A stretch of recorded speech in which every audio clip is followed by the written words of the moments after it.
Bom, bem-vindas. Hoje a gente dá continuidade, então, a, a segunda aula, né, desse bloco que se chama História dos Feminismos. Então, aqui, aqui eu apresento o roteiro da aula de hoje, que é dos anos 60 aos 70, né? A influência da Simone de Beauvoir nesse período. A segunda onda, né, que é o momento que de fato a Simone de Beauvoir vai ser bastante influente. Vamos discutir o Mouvement à Libération des Femmes, um movimento que surge na França, a libertação da mulher e também o lugar da América Latina. E esse lugar vai ser um pouco peculiar porque é um pouco o tema que eu trato na minha tese, da circulação do pensamento feminista entre Brasil e França. Então, eu discuto como é que circulou, né, esse pensamento nesse período justamente. Então, a abordagem que a gente vai ter hoje é a partir dessa ótica. Mas a gente precisa, então, voltar um pouquinho na nossa primeira aula. Isso aqui que eu vou espirrar, eu acho.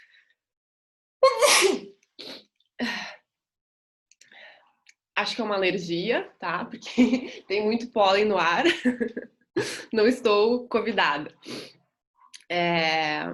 Bom, então, depois como fica a cidadania, né? Como fica a cidadania depois da Revolução Francesa? A Revolução Francesa foi um período que assegurou uma série de direitos novos, né, aos cidadãos. No entanto, a questão da cidadania da mulher não era bem assim como a gente viu, né, semana passada. Eu falei para vocês da Olympe de Gouges, da crítica que ela fez e da penalização que ela sofreu, né, a pena de morte que ela teve pelo fato de apontar para essa falha na cidadania, né, revolucionária. Então, depois da Revolução Francesa e depois de uma série de debates e de hesitações, houve uma regulamentação desse lugar das mulheres quanto à cidadania. Ou seja, o que era essa relegação era de que elas seriam excluídas do espaço público e que elas ficariam relegadas ao espaço do doméstico, né, do privado. E isso ficou muito claro, né, com o Código Civil Napoleônico. É um código que surge, né, no período pós-revolucionário. As pessoas privadas de direitos jurídicos são as menores de idade, né, as mulheres casadas e os débeis mentais. Então, uma mulher casada ela era privada de direitos jurídicos porque quem tinha os direitos era seu marido e não ela. Né? Assim como, né, pessoas menores de idade e pessoas, né, incapacitadas. E esse código napoleônico ele foi utilizado não só na França, mas ele foi utilizado no mundo todo, né? Inclusive o Brasil ele se apoia no Código Civil Napoleônico. E é nesse momento, então, de crítica a essa relegação das mulheres à esfera do doméstico, do privado, que que vai surgir o movimento feminista como um movimento político. E isso é o que vai constituir a primeira onda, né, do feminismo. Bom, então, essa ilustração acabou ficando em francês, tá? Que é a ilustração que eu tirei dos quadrinhos que eu sou fã. Falei para vocês deles na semana passada, mas aqui no final eu mostro para vocês o link. Tá? Então, a gente pode chamar, a gente tem muitas autoras, né, que vão classificar a história do feminismo com ondas, né, com as ondas do movimento. Então, a primeira onda, a segunda onda, terceira onda, algumas discutem se estamos todas numa terceira onda, tem algumas autoras que falam de uma quarta onda, outras que dizem que a gente ainda está na segunda, enfim. Então, tem toda uma discussão em torno dessa divisão, né, em ondas.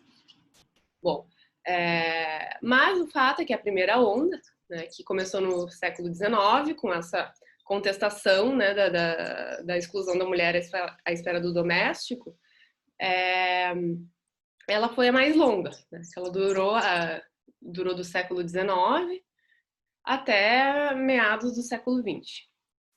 Foi a mais longa, e ela, então, era caracterizada pela luta pelo direito ao sufrágio, do acesso à igualdade na esfera pública, né? Foi um momento... o acesso à esfera pública, ele se dá, é uma consequência, né, dessa demanda pelo voto, porque as mulheres demandavam o voto para poder participar também, né, dessa esfera pública, da esfera de decisão política, da esfera de decisão administrativa.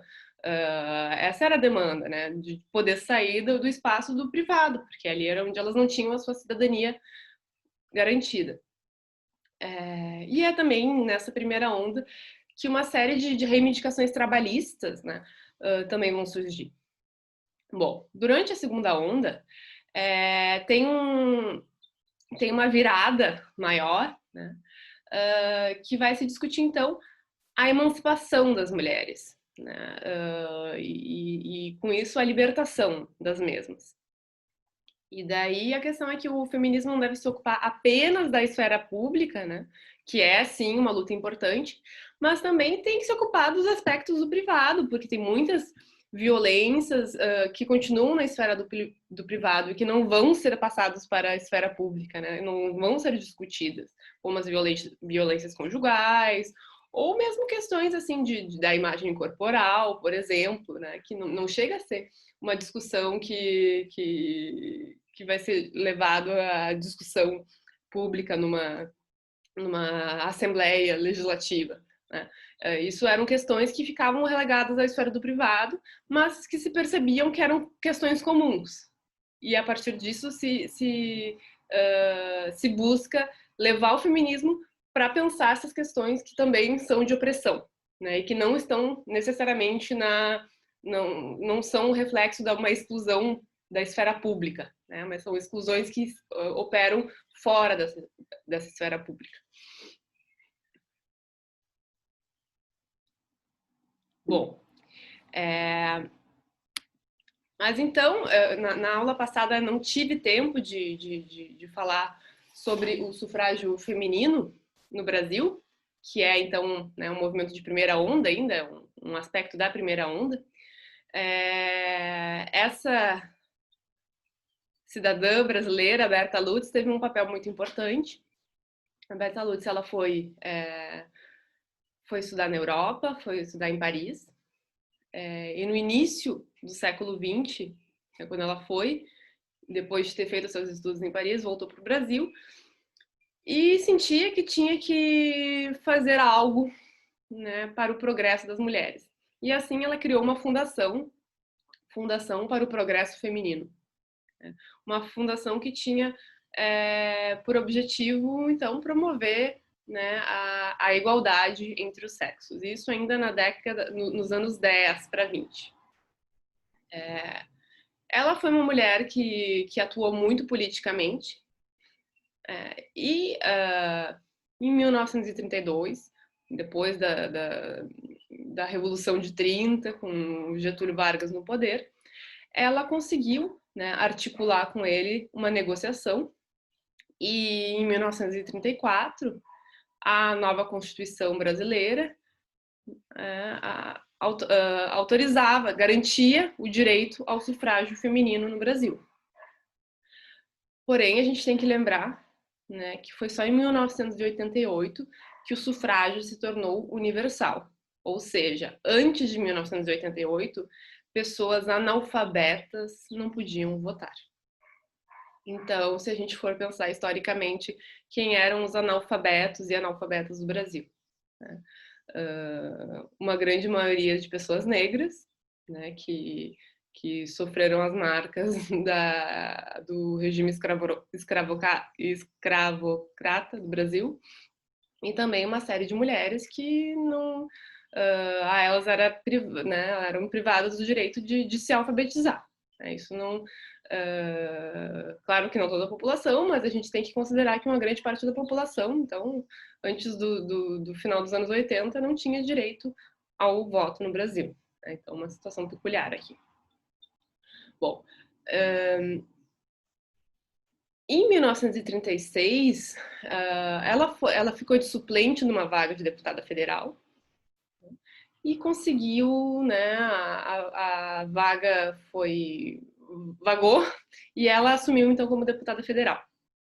E na sua atuação política, as pautas dela eram trabalhistas, né, de acordo, né, com toda aquela legislação trabalhista, né, que é oriunda do governo, né, do Getúlio Vargas. Então, as pautas dela era a redução da jornada de trabalho para a mulher e também ela foi uma grande articuladora do direito à licença maternidade. E além disso, a Berta Lutz ela teve um papel muito importante na ONU, né, na Carta da ONU.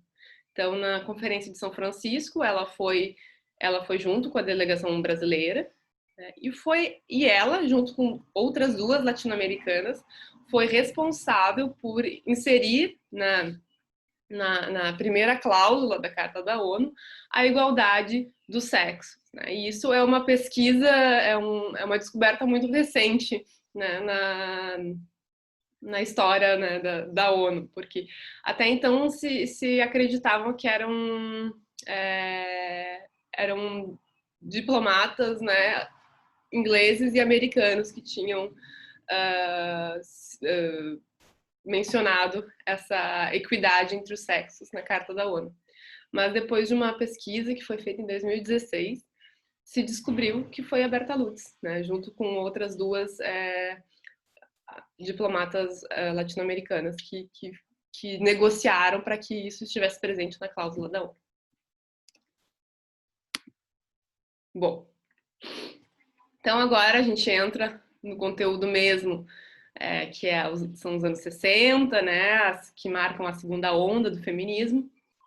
Bom, tudo isso existe, é um movimento que vai surgir, né, não só na Europa, mas nos Estados Unidos, e nos Estados Unidos tinha um contexto semelhante, desculpa, peculiar, que trazia, né, que criava uma série de novas demandas sociais, né, e a partir disso muitas mulheres começaram a participar de grupos, né, grupos de autoconsciência, que se chamava, e esses grupos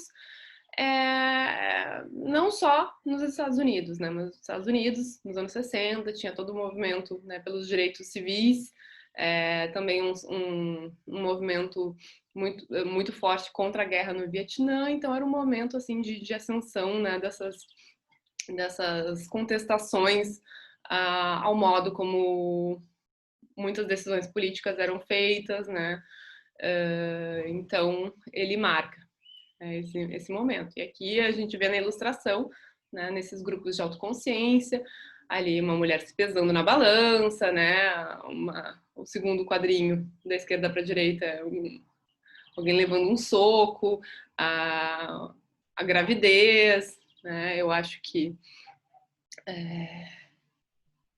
são os contraceptivos no balãozinho verde, e acho que alguma referência ao aborto no balãozinho rosa. Então, todos esses temas que começavam a ser, né, tinha uma demanda por debater esses temas entre as mulheres. Então, é nesse período que as mulheres começam a falar dos seus problemas cotidianos, né, não só problemas, né, não é mais só apenas o direito ao voto, enfim, mas tem problemas cotidianos que elas começam a perceber que são problemas comuns, né? Então, a contracepção, a imagem corporal, o aborto, a violência conjugal. E aos poucos, elas começam, então, a nomear algo que até então elas não conseguiam, né? Que é o sexismo ou o machismo. A gente usa mais em português. Então, as mulheres já tinham percebido que elas compartilhavam, né, problemas comuns. E perceberam aos poucos que esse conjunto de problemas não eram apenas problemas pessoais, eram sim problemas políticos. Então, esse lema aqui, né, do o pessoal é político, né, que foi um lema, né, do movimento da liberação das mulheres, né, norte-americanas, ele foi muito influente em todo mundo, né, e é um dos lemas que vai influenciar, então, o chamado feminismo radical. Então, aqui está a Carol Hanisch, né, que é a criadora do slogan, o pessoal é político, né, que a ela é atribuída, então, a ideia de feminismo radical. E a ideia de feminismo radical é o seguinte, radical é da raiz. Né? Então, a ideia é de combater a opressão pela raiz. Por isso que é um feminismo radical. Né? E daí, claro, a argumentação é que só pode haver uma ação coletiva para uma ação coletiva para encontrar uma solução coletiva. Então, uma ação coletiva de combater, né, a raiz da opressão das mulheres, né, a opressão causada por um sistema patriarcal. Bom, e como é que era o contexto político de então? Primeiro a gente tem que falar de maio de 68. Né? Maio de 68, que aconteceu na França, e teve né, o epicentro foi em Paris. É um momento muito importante, porque é nesse momento que vai começar a contestar o status quo, contestar aquilo que é dito pela universidade, contestar aquilo que é dito pelo governo, contestar aquilo que é dito pelos políticos, pelo poder. E é nessa época, então, que os partidários de esquerda, né, que eram os que estavam questionando todo esse status quo, da maneira como o mundo se organizava, clamavam: tudo é político. Né? E o que isso quer dizer? Que a gente não está falando que apenas as instituições são políticas ou apenas os políticos, né, os homens políticos são políticos, mas a política ela se refere a tudo onde há relação de poder. Né? Então, tudo que implica relação de poder é político. Né? E as feministas vão precisar, então. Né? Vão ser bem objetivas na sua observação. Que o privado, né, falando tudo é político, então vamos lembrar que o privado também é político. Né? O doméstico, aquilo que acontece no lar, aquilo que acontece na minha vida afetiva também é político. Né? E isso vai ter uma série de consequências, né, de percepção. A primeira delas é que não é colocando ordem na sua vida privada que as mulheres vão resolver essa questão, porque elas não são as responsáveis por essa opressão, né? Elas não são responsáveis individualmente por essa opressão. E, portanto, que para a solução passaria por uma luta, né, contra o sistema patriarcal. E essa luta deveria, então, ser organizada.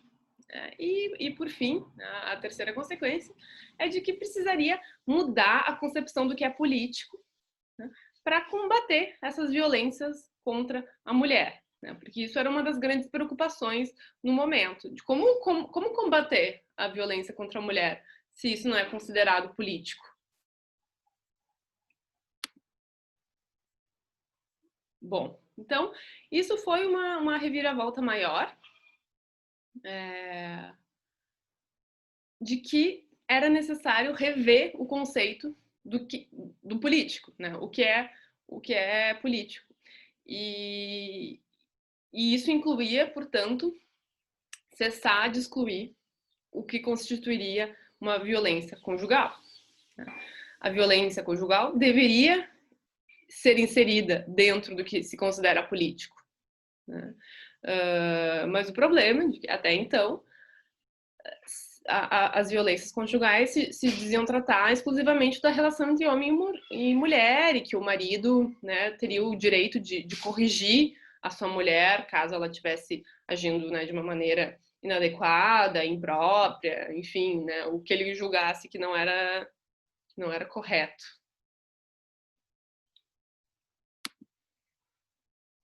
Bom, então, eu falei muito nos Estados Unidos, né? Também estou falando da França. Né?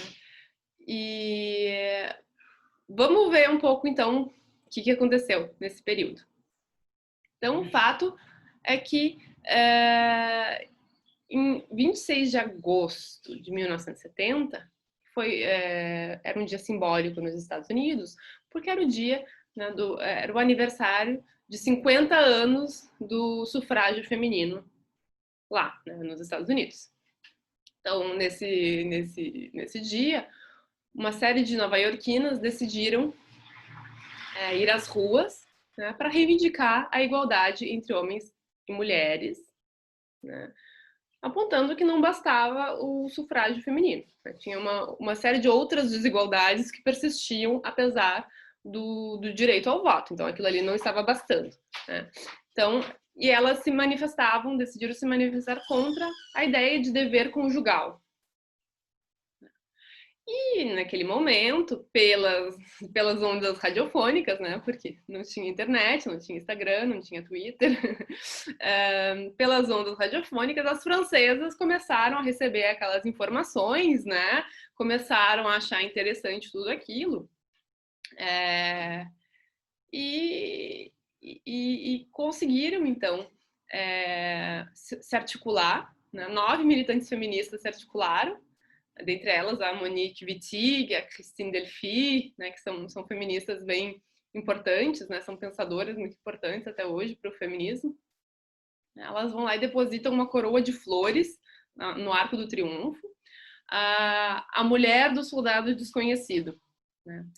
E lá tinha, né, uma faixa dizendo: há alguém ainda mais desconhecida do que o soldado desconhecido, a sua mulher.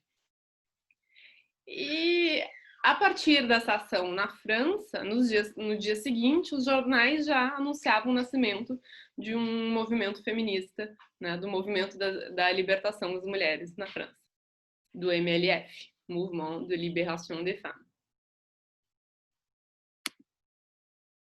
Bom, aqui eu selecionei algumas imagens, tá, dessa data. Isso é muito legal nessa pesquisa, esse acervo arquivístico que existe na França. Então, aqui estão as mulheres, né, juntas com a coroa de flores. Então, aqui, un homme sur deux et une femme, né? Então, um homem, né? Um a cada 2 homens é uma mulher. E aqui está o lema, né? Existe alguém ainda mais desconhecido do que o soldado desconhecido, eu sou mulher. Está escrito aqui. E aqui é uma pequena reportagem de jornal, né? Um pequeno grupo de francesas solidárias às americanas, né? Falando então dessa ligação, né? Entre essa da mesma data nos Estados Unidos, em Nova York e em Paris. Bom, aqui a gente tem uma imagem à direita, né, do início das movimentações na França, ali no início dos anos, final dos anos 60, início dos 70. Bom, nos Estados Unidos tinha então o Women's Lib, né, que é o Women's Liberation Movement, que era influenciado então pela nova esquerda, né, a New Left, pelo movimento dos direitos civis, como eu tinha falado, também por um sentimento anti-guerra muito forte que crescia, né, nos Estados Unidos pelas atrocidades que se via, né, da guerra do Vietnã. do outro lado do oceano, em Paris, né, tinha havido a explosão de maio de 68, né, uma revolução dos costumes. No entanto, apesar dessa revolução, né, de 68, as mulheres elas eram muito escassas ainda, elas eram muito raras nos debates públicos, né? Então elas não tinham ainda esse direito de falar publicamente, né? Elas não eram consideradas, elas não eram ouvidas. E isso era uma demanda delas, né? E se percebia que elas ainda não tinham espaço. Então, a partir de outubro de 68, né, surgem as primeiras reuniões de mulheres e em 1970 né, vai se dar a primeira aparição pública do movimento, né, na faculdade de Vincennes, que era o epicentro revolucionário, né, de maio de 68. Era lá que os grandes intelectuais, né, que se originaram dessa época, né, passaram, e era lá, então, que tudo acontecia.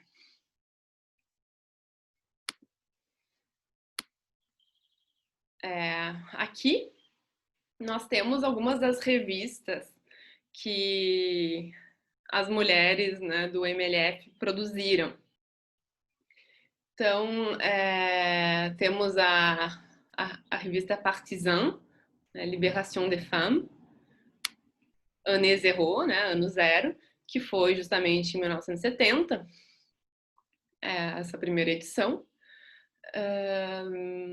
Foi redigida pela Monique Wittig, Margaret Stephenson, Marcia Rothenburg e publicada em maio.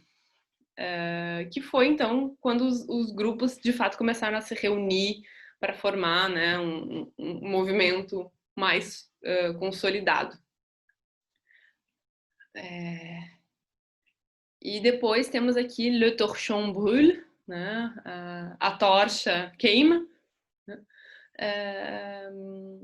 que era uma outra publicação delas, né, e a gente vê aqui, né, toda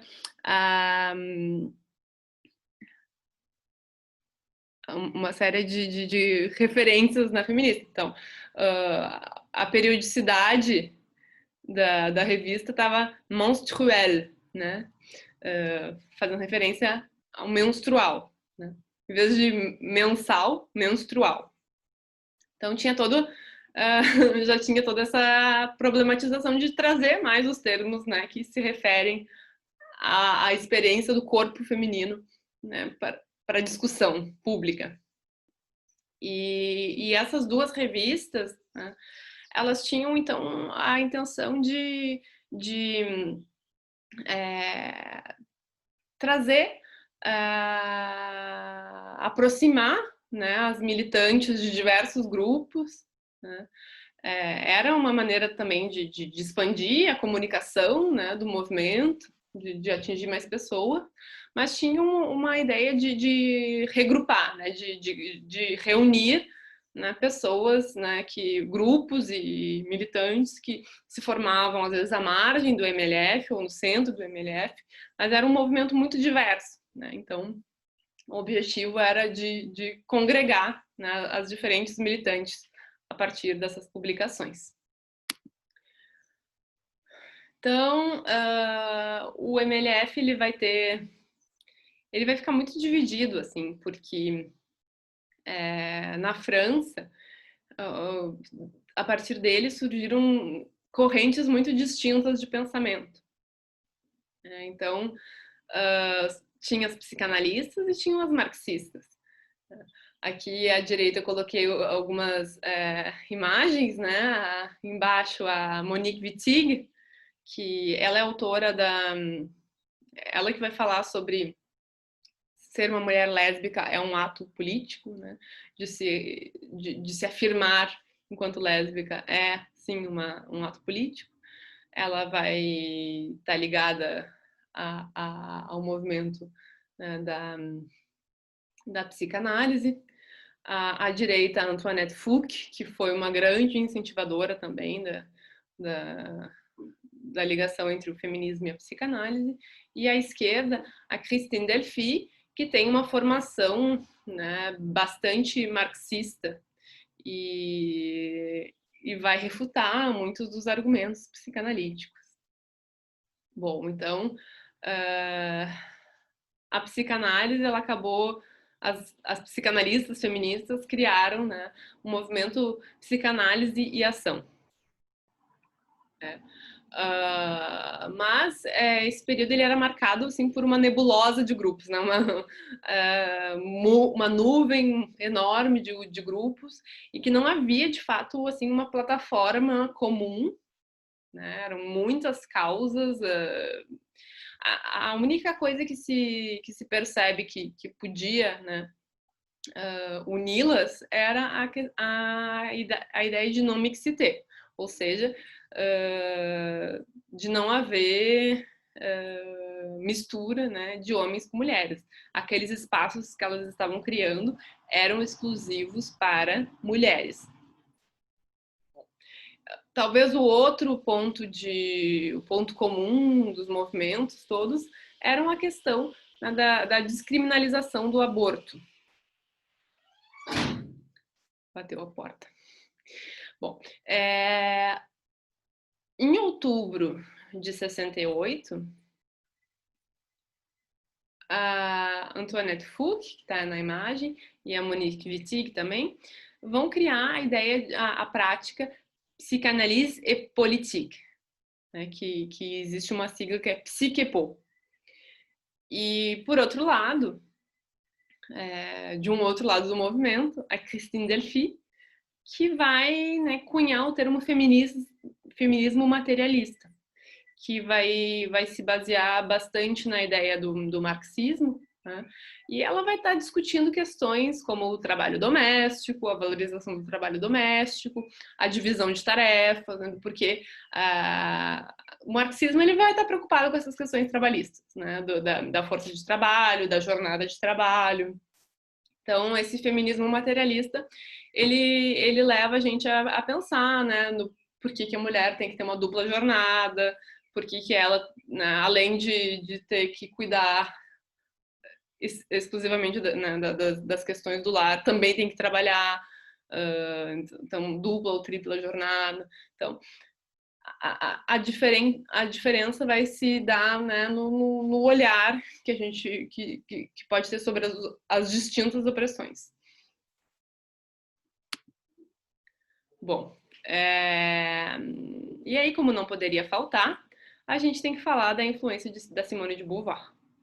A Simone de Beauvoir vai publicar o livro O Segundo Sexo em 1949, né, no pós-guerra, na França. E é muito interessante porque, né, mais de 75 anos depois, é uma obra que ainda é controversa. Mas vale assinalar que esse foi um livro que foi traduzido em 33 línguas diferentes.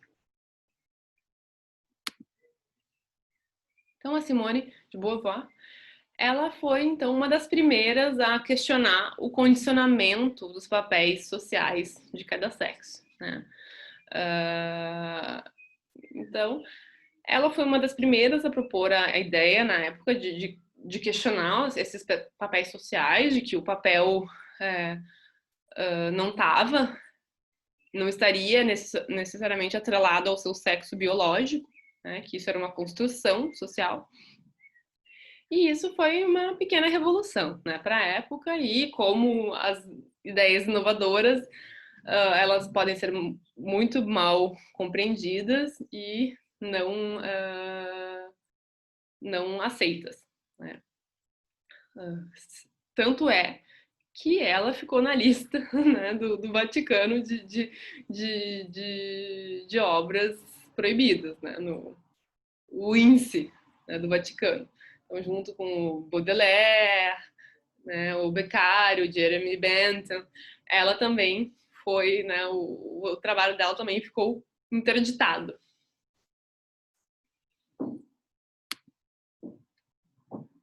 Bom, Então, o que ela falava, né? A gente conhece a frase, a grande frase, né, do livro que muito se usa, muito se cita, não se nasce mulher, torna-se mulher. Então, aqui, né, tem uma série de imagens que fazem referência aos hábitos, a maneira como a gente penteia o cabelo, o corte de cabelo, a psicologia, como ela se constrói, né, o papel social. E a Beauvoir vai dizer que a gente aprende a ser mulher a partir, né, das nossas referências familiares, externas, do nosso círculo social. A gente vai se constituir enquanto mulher a partir disso, né? Todo mundo se constitui enquanto mulher, né? Assim como o homem, mas ela está falando especificamente das mulheres. Então a gente integra comportamentos que são esperados que nós tenhamos, e a partir, né, do nosso pertencimento, né, sexual, biológico.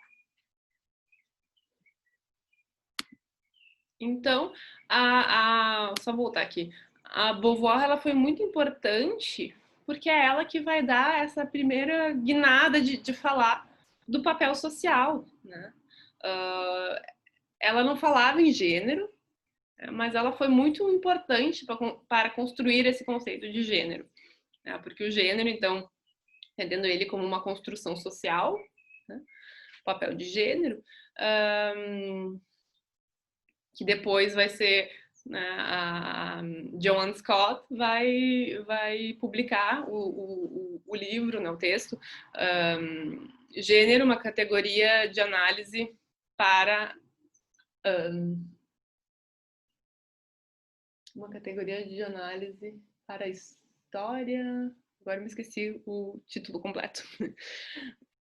Mas a Joan Scott ela vai né, direto na Beauvoir para poder construir então esse conceito, gênero, uma categoria importante para análise histórica, isso. E a partir disso hoje a gente utiliza, né, o termo gênero e está bastante disseminado, a gente consegue entender, né, que não se trata apenas, né, de papéis biológicos. Né? Existem muitas formas de ser mulher, existem muitas formas de ser homem, existem muitas formas de não se identificar, inclusive, com nenhum dessas duas categorias, né? Que seria o não binário. Então, enfim, hoje, a partir dessa explanação que a Beauvoir traz, a gente consegue pensar nesses conceitos, né? De gênero, de não binarismo, etc. Bom, durante os anos 60 e 70, a Beauvoir ela foi muito importante para o MLF e ela participou do MLF. Né? Então, junto com as militantes, né, a Beauvoir reivindicava o direito ao próprio corpo, né, e de ter domínio sobre a sua própria fecundidade, ou seja, de poder fazer uso de contraceptivos, né, e no caso de uma gravidez indesejada, poder tomar as decisões que melhor, né, melhor lhes aprouver às mulheres. E então a Simone não só foi importante, né, como autora, como intelectual, mas ela também foi muito importante no movimento, né? Ela estava sempre lá, presente. E também ela foi muito importante no sentido de trazer vitórias legislativas, né, para as mulheres. Então, em 1967, a lei Neuwirth, ela vai autorizar o uso da contracepção pelas mulheres na França. E a Simone de Beauvoir também foi muito importante no acolhimento de mulheres latino-americanas exiladas, né, por conta das ditaduras do Cone Sul. Então, ela acolheu essas mulheres na França, né? Ela foi sempre muito solidária à causa no mundo, né? Então, ela tinha uma preocupação de acolher, né, não só as francesas, mas era uma visão, né, global, né, de que a opressão patriarcal não era só na França, na Europa, nos Estados Unidos, e sim no mundo inteiro. E aqui tem um slogan, né? La beauté est dans la rue, né? A beleza está na rua. Um slogan de maio de 68. Que eu acho bem interessante a gente pensar nesse slogan, porque a questão de se manifestar politicamente, estar na rua, estar num espaço público, ser mulher e fazer tudo isso, isso era uma quebra, né, de paradigma. E por muito tempo, enfim, isso não era associado a um valor de feminilidade. E então a partir desse momento, né, da criação, do surgimento do MLF e esse contexto de contestações sociais, né, que vai ter uma reversão desse padrão, né, e aos poucos isso é uma quebra de padrão, né, de comportamento. Bom, e aqui, como eu estava falando do acolhimento da Simone de Beauvoir, né, nas revistas, né, em Paris, né, com as latino-americanas, eu trouxe, então, como eu falei no início, um pouco da minha pesquisa de doutorado, né, que tratou justamente de ver como circulava, né, o pensamento feminista entre Brasil e França. E isso, evidentemente, que, né, inclui a América Latina. Então, essas revistas que eu estou mostrando para vocês aqui, eu as cataloguei quando eu fiz o meu doutorado sanduíche em Paris. Né, elas estão no Centro de Documentação Internacional da Universidade de Nanterre.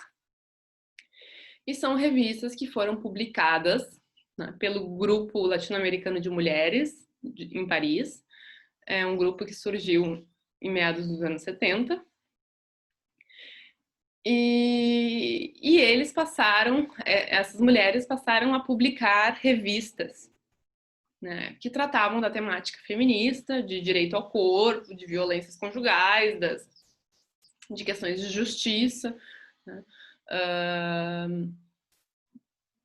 sob a ótica, né, latino-americana. Então, considerando que na maior parte da América Latina era um contexto ditatorial, repressivo, em que não se permitia a circulação de ideias, né, tão subversivas, em Paris foi um espaço onde elas obtiveram, né, elas tinham essa liberdade de poder fazer esse tipo de discussão. Então, muitas delas todas elas eram exiladas, né, políticas, e começaram a publicar essas revistas. E é muito interessante, assim, porque eram revistas que elas chegavam no Brasil, né? Era toda eram por correspondências, né? E chegava no sítio de uma pessoa em São Paulo, e daí ela fazia distribuição no Brasil. Então era algo assim bem clandestino, com toda uma estratégia, né, para que circulasse. E foi uma revista que circulou muito na Europa também.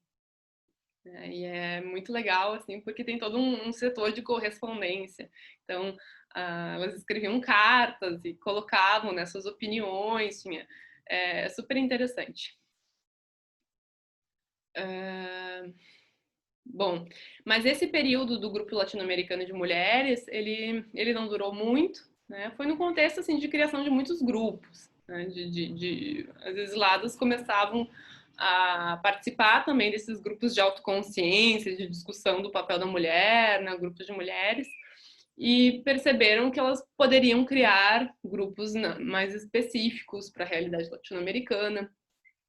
E essa revista ela foi editada, a revista aqui foi editada, né, por várias mulheres latino-americanas, tinham brasileiras, a Danda Prado, filha do Caio Prado, era uma das articuladoras dessa revista, né? Mas, enfim, por uma série de divergências e também um contexto político, não conseguiram mais publicar a revista, e também houve divergências internas, e acabou se criando depois o Círculo de Mulheres Brasileiras em Paris. E isso indicava, né, que havia uma demanda crescente de intensificação de estudos feministas e diversificação também. É interessante notar que muitas das mulheres exiladas que retornaram ao Brasil são elas que vão dar início aos estudos, aos núcleos feministas no Brasil, né, de estudos. Bom, aqui fica o meu agradecimento, ainda ficou em francês, sabe que essa aula eu dei inicialmente em francês, então isso aqui eu não consegui traduzir. Vocês devem ter visto, né, que algumas frases ficaram em francês que eu passei batido, acabei não considerando. Bom, aqui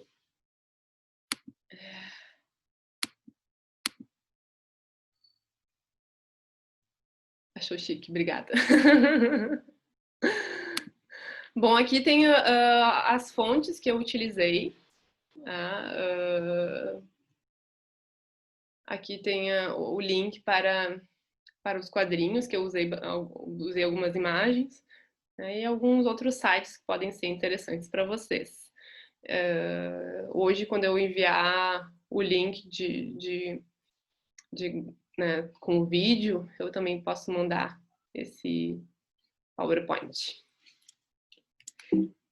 Então, agora, bom, Caroline, só sou eu e você. Então, se você quiser perguntar alguma coisa, fazer algum comentário.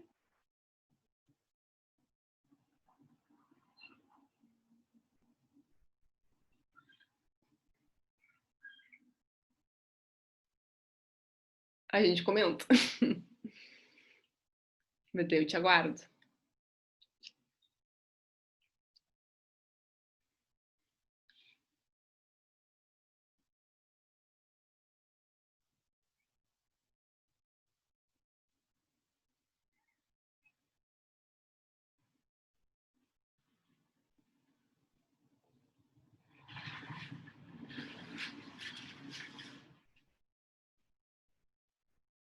Nenhum comentário?